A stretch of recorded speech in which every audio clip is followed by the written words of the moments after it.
واه برزده است اکنون من برفی می نویسم. سعدی از نیمه فصل تیرماه به صبرانه انتظار باریدن برف بود تا به همدهگانش مژده آمدن زمستان را رساند.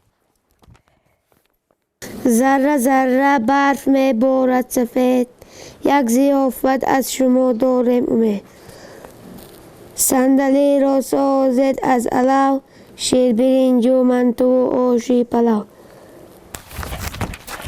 در نهایت به او میسر شد مژده باریدن برف یا برفی را به یکی از همدهگانش سپارد. به قول خودش به دست هم نیفتاد. ایده کی آورده باشه؟ برفی آورده باشه با آش گفتگیه. ساکنان دهه آب خرف و مثل اکثر دهات تاجیکستان عنعنه خوبی برفی اول را حفظ کردند که عادتاً به سال نو راست می آید. این رسم و رسوم برفی نویسی اساساً حزلهای برادری و دوستی است. من فرض کنیم در مردم ما وقتی که عرفه سال نو می شود با دوستان و با رفیقان یکدیگر برفی می نویسند برای حزل و شوخی، برای قرضدار کردن یکدیگر با همین بهانه یک ضیافت میکنند. اما در رسانیدن این مژده نه همه موفق می شوند. داود هم بخت خود را سنجید. برفی ناورده. رسم این عنعنه چنین است که نفر در رسانیدن برفی موفق شود او را ضیافت انتظار است.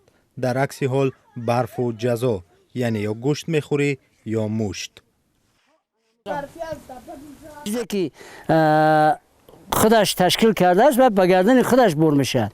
من فرض کنم اگر خوراک ملی باشه پختن آش یا که قرطو یا که شکرو و مجبور است که همون شخصی که او را دستگیر کرده است ما در مورد ضیافت کنه. امسال در تاجیکستان دیر برف بارید. برای دهه‌های مثل زیده که در محل‌های بلندکوه جایگیرند بروقتر برف میبارد به خوشحالی کلانسالان و خردسالان. از یک طرف مژده سیرابی در فصل بهار است، از طرفی دیگر برای کودکان بهانه برآوردن چنه‌های گرد گرفته می باشد. علاوه بر این چنین مراسم خوشحال کننده نیز چون برفی وجود دارد که بهانه ضیافت خوردن و دادن آن است.